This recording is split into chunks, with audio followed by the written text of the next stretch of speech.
Hey everyone, here's a quick little video on exponential growth and decay. Before we get started though, you need to remember the general form of the exponential function. It's y equals plus or minus a times b raised to the plus or minus x minus h plus k. One thing that you need to pay attention to is that the b, this right here, this is what's raised to x minus h. And the b itself is what we're going to look at in order to determine if it's exponential growth or if it's exponential decay. Alright, so a function of the form f of x equals a times b to the x, where a is greater than 0 and b is greater than 1, is an exponential growth function, which increases as x increases. This is stuff that we're going to be talking about the most. Then next, when 0 is less than b, which is less than 1, the function is called an exponential decay function, which decreases as x increases. Okay, so looking at both of these, we're going to determine whether these functions are an exponential growth or a decay. So the first one, f of x equals 10 times 3/4 raised to the x. So this right here, this 10, this is your a. 3/4 is your b. So since b is equal to 3/4, and that's less than 1, so this is going to be a decay. Alright, next one. We got 5 times 1.2 raised to the x. 5 is your a, 1.2 is your b. So we got b is equal to 1.2, which is greater than 1, so this is growth.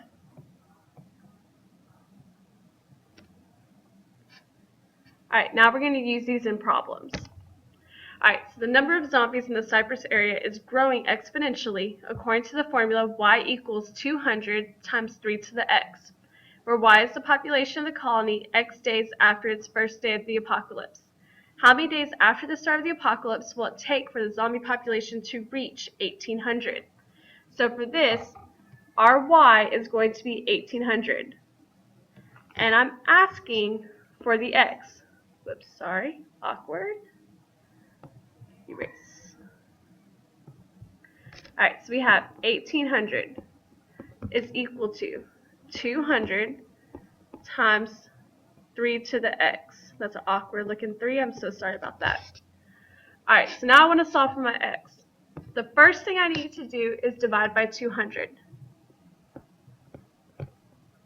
So our 200s cancel. Then 18 divided by 200 is equal to 9. So 9 is equal to 3 to the x. Now, if you've already watched the solving exponential equations video, this will help you a lot.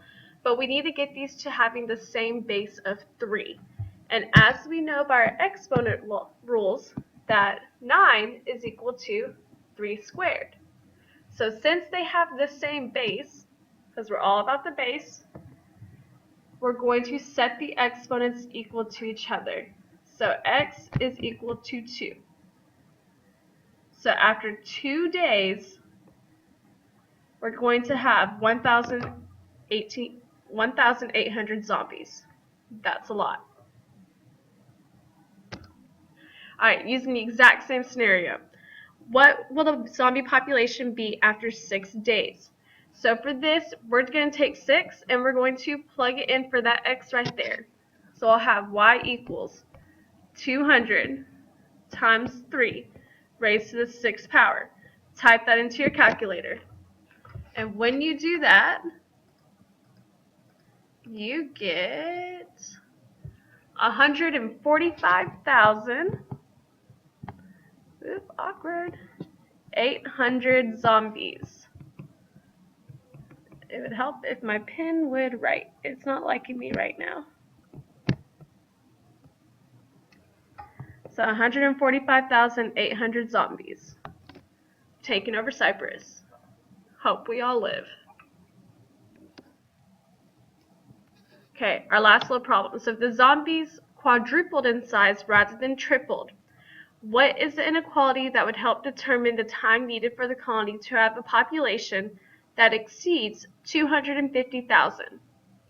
So currently, let me get a highlighter for you.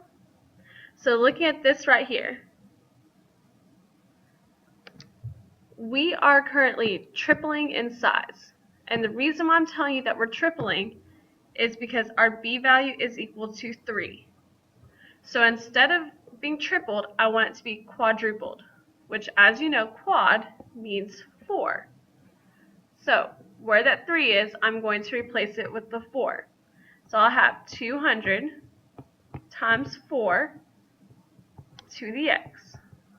And then I have 250,000. Okay? And as we know, exceeds. That means that my population has to be greater than that. So it has to be greater than. And it needs to exceed it, so it can't be equal to. So 200 times 4 to the x is greater than 250,000. That is our final answer.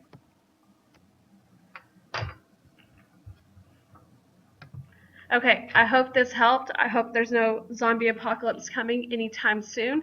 But if you have any more questions or feel the need to ask anything, go ahead and go ask your teacher. Anyone and everyone is willing to help you.